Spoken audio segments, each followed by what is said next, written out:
I've always been wondering how an American home is built. Like I've always said on this channel, from what I've seen, American homes for the most part are built using wood. In my own country, we use cement blocks for the most part. It's going to be interesting to see how this American house is built in 1 year. I'm really looking forward to seeing how that is done with wood, obviously. I'm not sure. Living in a house that is made of wood would be so uncomfortable for me because, like, as you guys know, I'm always thinking of security all the time, and what I'm interested in is someone not being able to break in. To be honest with you, that is the only thing I'm interested in when I'm building a house. But I guess my upbringing or where I'm from, has warped my mentality when it comes to any of these things. But I will try and enjoy the video without complaining about the wooden materials. Let's get right into it. Purchase this 3-acre wooded lot for $63,000.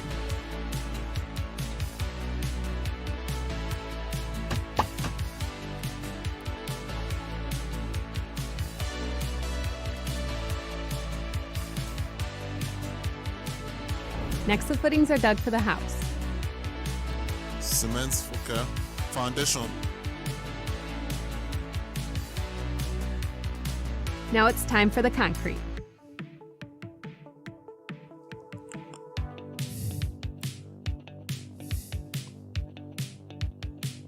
Wow, okay.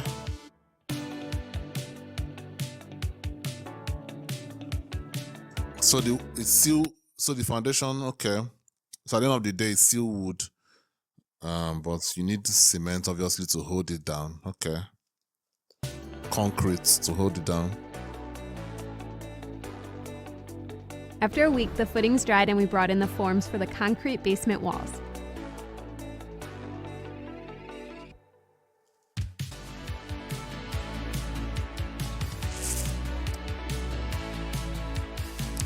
Okay, I can see it now. So you see how they still do concrete foundations, even okay, I can see it now. So it's from the upper part that they'll start applying only wood.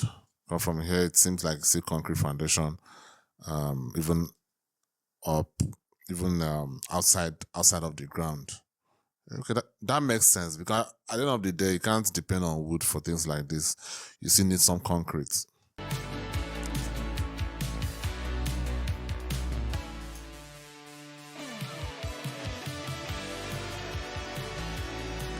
This is so incredible. I just seeing the machine, just pouring the concrete in there. I guess that happens in my country as well, when maybe if it's like a government building with lots of money involved. But if it's your own individual house, I'm not sure you can afford something like this.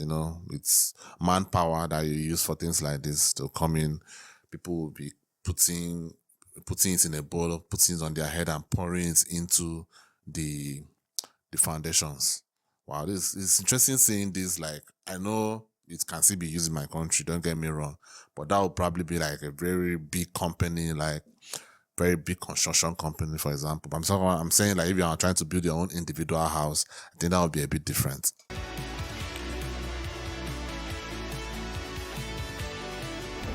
Next, we are backfilling and leveling out the land.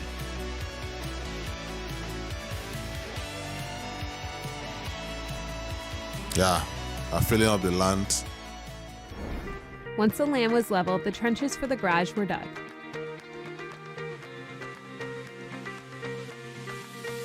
Wow, even the digging is machine. Wow. Next, the concrete truck came in and poured the footings.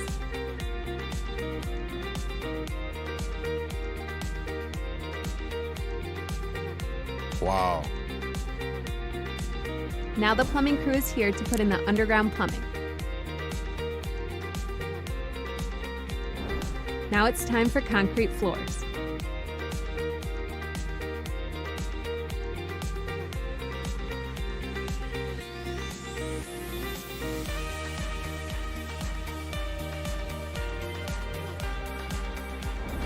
Our local energy company is here to hook up our electricity and gas lines.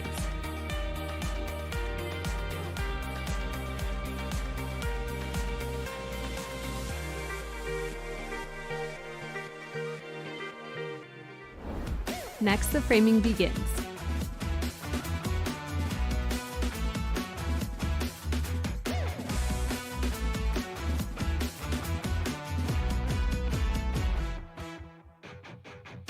Wow, look at this.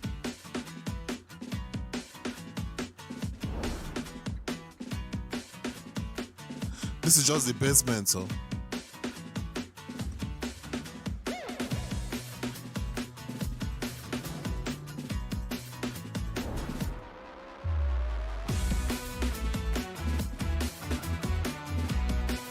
Is she the one handling that? That is nice.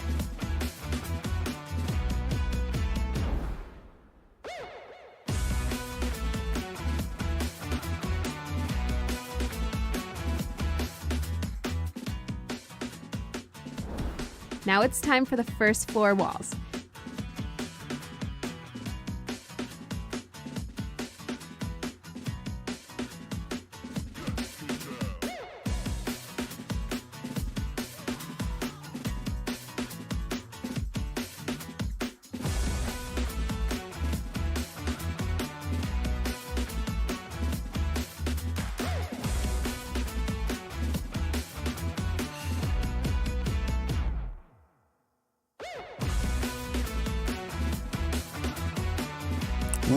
Wooden houses.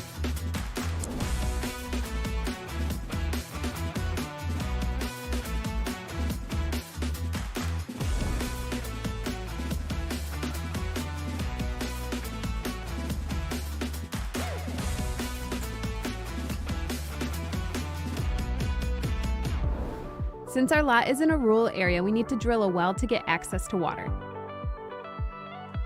Wow, okay. So you see the same thing with like in my country, where you obviously we don't even depend on government when it comes to that. So you just dig your own borehole and be done with it.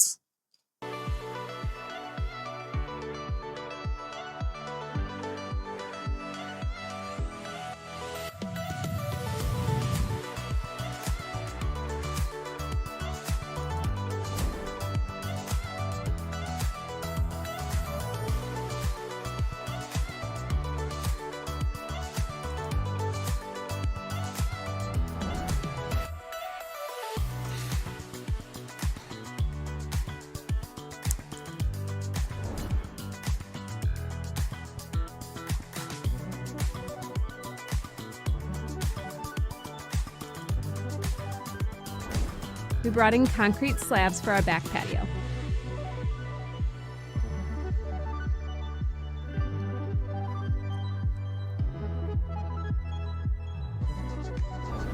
The remaining framing has been completely finished along with our back patio.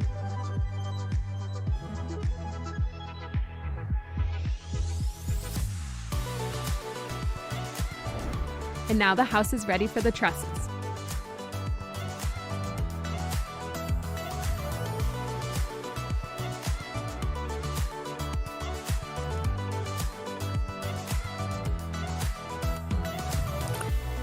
Wow, okay.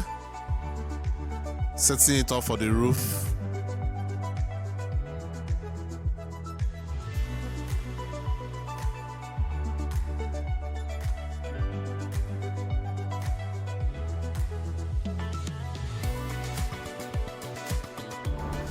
The next week, the guys made sure all the trusses were secured in. They started to build up the back patio and began putting sheet wood on the trusses.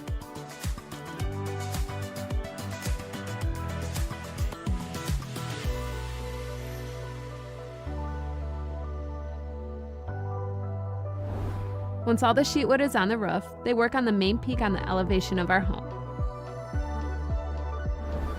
We tried to paint the exterior of our home, but we had to stop due to weather. Time for shingles. 18K. Wow.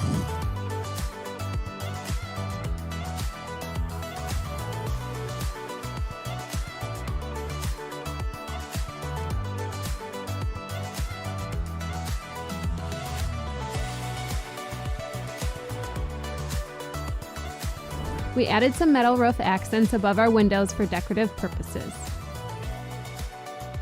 We purchased our aluminum-clad windows from Weather Shield for $31,000. Oh! Whoa! $31,000. That is crazy. The brick is going in as we're setting the windows.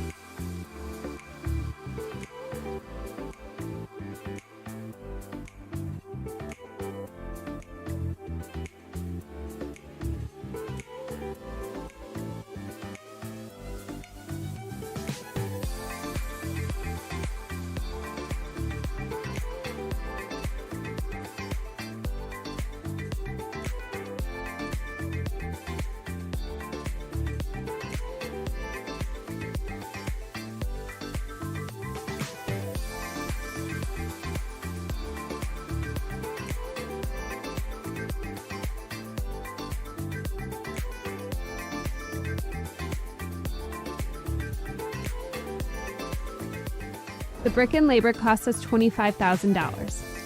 Whoa!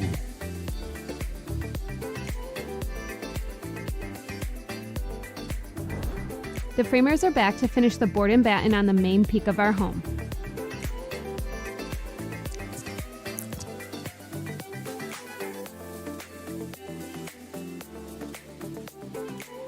Was it snowy? Yeah, this is a snowy area. I wouldn't like to live there. Next, we are finishing the underside of our front porch roof with tongue and groove.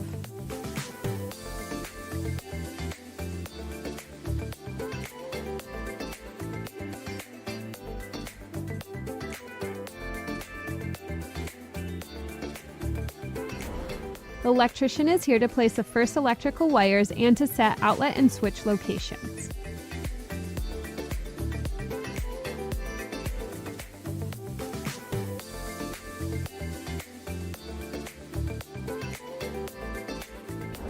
We need to get our fireplace set so the plumbers can hook up the gas line to and from our fireplace while they do their roughs.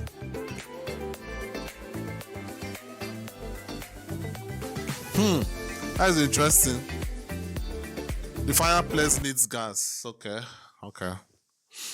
Why don't you just have an electrical fireplace? Like, I'm sure there should be like some electrical heater that could work, right? Why do you need the gas type?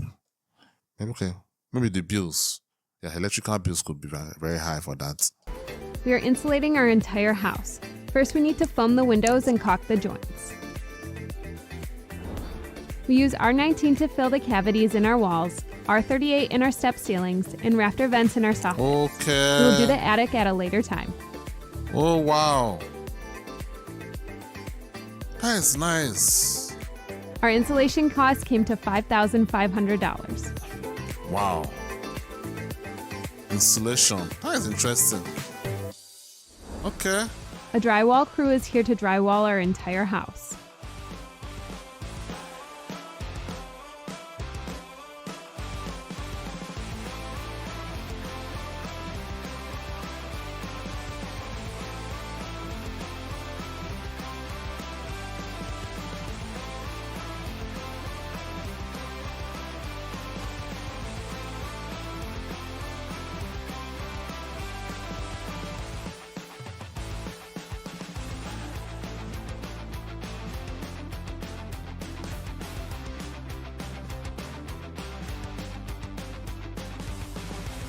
Drywall and labor came to $18,000. Whoa.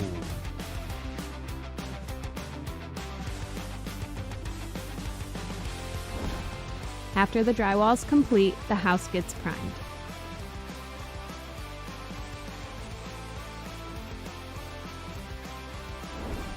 Now that the weather is cleared, we are finishing the exterior paint.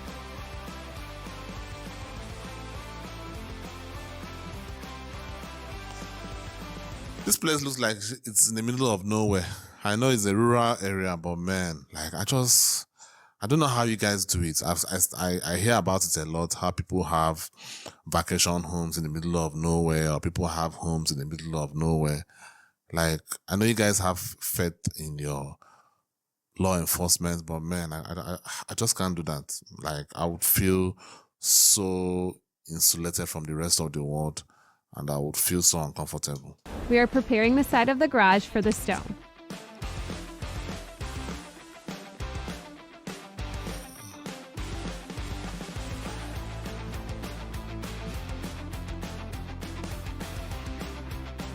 Once the scratch coat layer has dried, we begin to adhere the stone.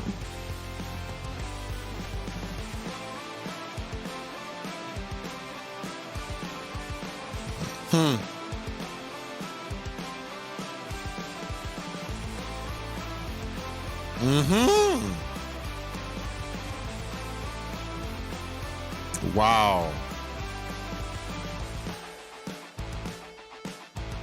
It seems like they used pieces of blocks that was used at the beginning of the building doing the concrete foundation. Okay, at least it didn't go to waste.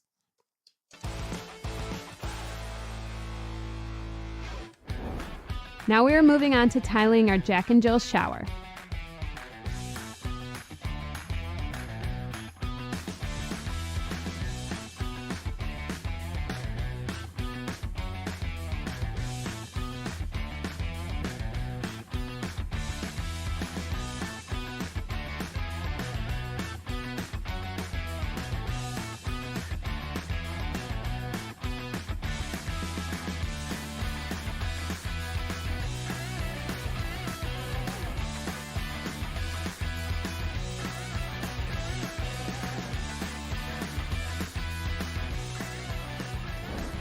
Now we're moving on to the floor tile.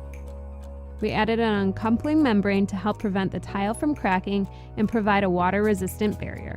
At the same time, we brought in some help to assist with the master and powder room shower tile.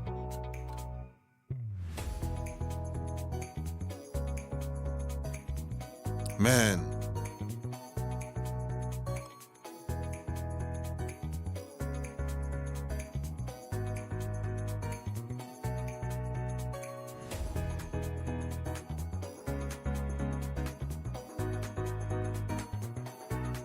Okay.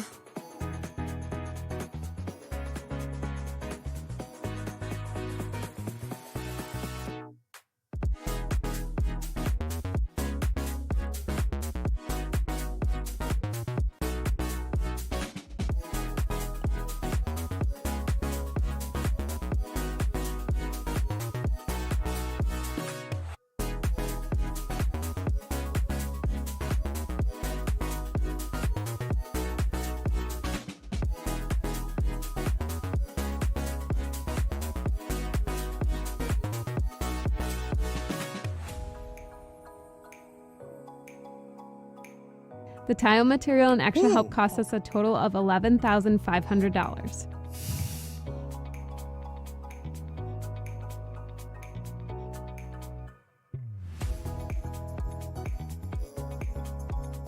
This looks Our nice. septic tank lays in front of our house and is connected to the drain field, which stretches to the front portion of our lot.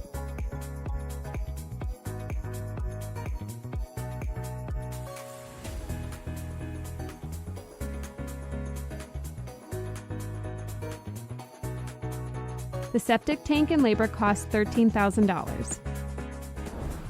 Moving back inside, the HVAC so far has cost $10,000. We should be getting into 400,000. Outside, so we are far. getting retaining walls to help with erosion.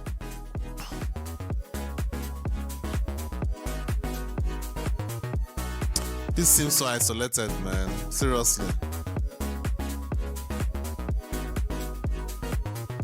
Our front and interior doors are here. The doors cost us $5,000.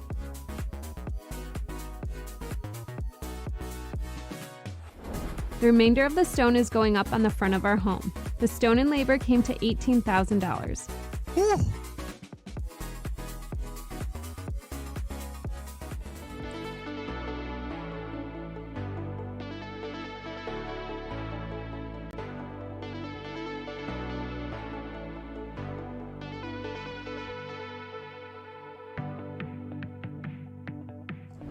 I mean, looking at this now, like this house, it's impressive, but not that impressive. And already the price is already getting into 400,000, close to 500,000 by now with all these amounts I've been hearing. And no wonder people just rent, because for you to be able to afford building your own dream home like this couple are doing, it's a lot. It's a lot. And the fact that they had to come and get a land so isolated from the rest of the world just to be able to do this is just... And like, to be fair, it happens almost everywhere in the world. Like, if you want to be able to afford a house in your own dream house, build your own dream house, probably have to go and get a land where it's not really developed yet. And you'll be hoping that in the near future, people will also come and join you. Yeah, so I think that is just how it is most of the time. But this one just seems so expensive, man. This is a lot. This is lots of money. We are putting tongue and groove on our cathedral ceiling.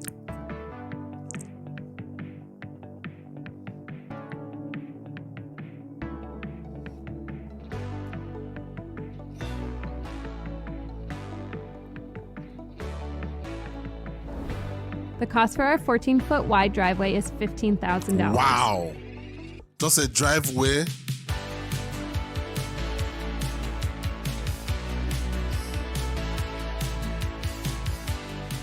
The tongue and groove cost us $4,500.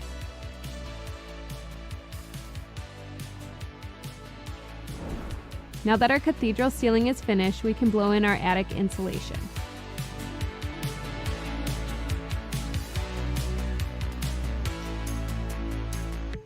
Okay. That is interesting. Next up are the cabinets.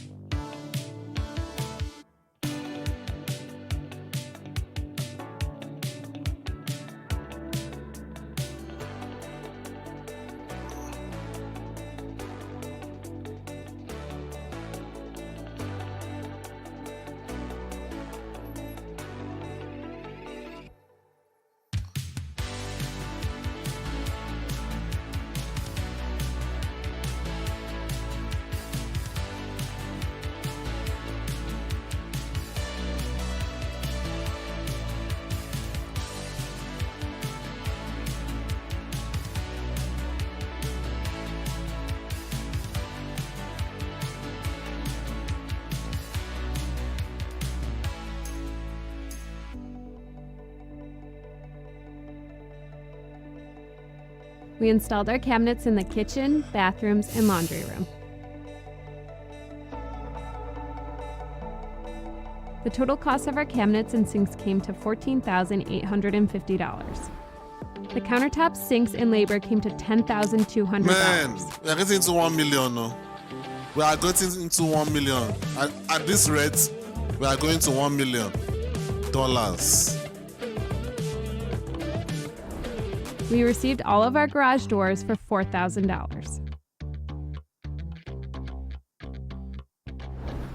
After 1 year of building, our total costs have come to just under $542,000.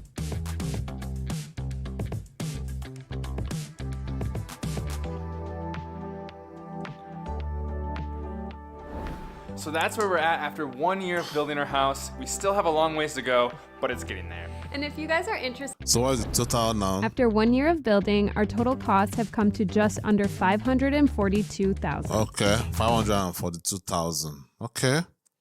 Wow. Let me see. Lot and clearing, excavation, foundation. Okay. Plumbing seems kind of cheap. Like, is plumbing that cheap in your country? Electricity. That is the wiring. That sounds right. Okay. Wiring is supposed to be more expensive. This $1,000 just seems like only the workmanship. Seriously. What about how much are the wires? I mean, it's supposed to be more expensive than that. Fireplace. I mean, a fireplace could be 3K. Some of these things I don't even know it. Countertops. I know. I guess these are American terms. Cathedral, T and G. I don't know what that means. You guys can help me down in the comments with what some of these things mean. tongue and growth. What the hell does that mean? Shingles. What does that mean? Septic should be like soak away, right? That's how we call it in this part. Septic, right? Septic tank. That's where your shit goes into. Or your waste. Let me know. Let me not be crass. Okay. 500 and something $1,000. I mean, can you imagine the kind of house you could build in my country with that kind of money? Let me calculate in my head how much that could be. That's just crazy. That's almost like 800 million naira. Damn. That's crazy. That is a mansion. A mansion in a very good area. Safe area. Okay, maybe you can't. That's crazy. No. I mean, these people had to take this out to a no man's land to be able to build this kind of house. I'm telling you, seriously, I think I've said this on this channel. Some of you Americans, if you have saved enough of your money, maybe you've retired, I don't know. I think you should go to a third world country and just live life with all your retirement money. I'm serious. I'm really, really serious. Like, I think you guys are really missing out. I wish I was an American. I wish I grew up as an American. And I work. I mean, obviously, nobody wants to work that long to earn any amount of money. But let's just say I was the average man and I work 20, 30 years. I mean, seriously, with your, what do you guys call it? 401k or whatever you call it. With your investment at the end of the day, for you to retire, you could have up to like $800k or $1 million savings, right? I'll just take that and go to a third world country, man. I'm not gonna lie to you guys. I'll go to a third world country, live a life of luxury. You know, I'm sure you can still be getting your retirement benefits after that is outside of your savings, so you can still be getting income. I don't know whether that will still be taxed, even though you've left the US. I don't know, but even if it's taxed, you can still get the one that you get will be enough for you to live life comfortably. I'm telling you. I mean, you guys should consider it. I'm just giving you a tea. I know it's scary to from what I've heard, Americans don't really like living their countries like that compared to other people. So I understand that it could be scary, but I think it's something that you should consider. Even if you don't move finally, like I'm not talking about like total relocation. Let's just say, just test it out. Just 1 year. Maybe take I don't know whether it's possible. Take a 1 year leave. I don't know, whatever, study leave. Make it a study leave. You know, even if you don't go and study, but just apply for a study leave. I'm not sure whether that is available in your country. Just go and live 1 year or 6 months in a third world country. Just so that you can, I don't know, just have a taste of luxury, a luxurious life. You know, if you are living an average life, average person life, wouldn't you like to live like a king, even if it's for 2-3 months, just to feel how it is? That's what I would do, because at the end of the day, what is life all about? You have to have experiences. Part of the reason why I dream of, you know, seeing other parts of the world, if I'm ever able to afford this, is because at the end of the day, that's what life is all about. But for what I've noticed, it seems like Americans don't really like living their countries, so they don't really like exploring like that, you know, which is fine. Everybody has their own reasons for how they see life, but the way I see it, I would be trying to exploit my American dollars all over the place. That's what I'm trying to do. Anyway, let me know what you guys think down in the comments. What do you think about my suggestions about what you should do with the American dollars? I would like to know what you think down in the comments. Thank you guys for watching. See you in the next one. Peace.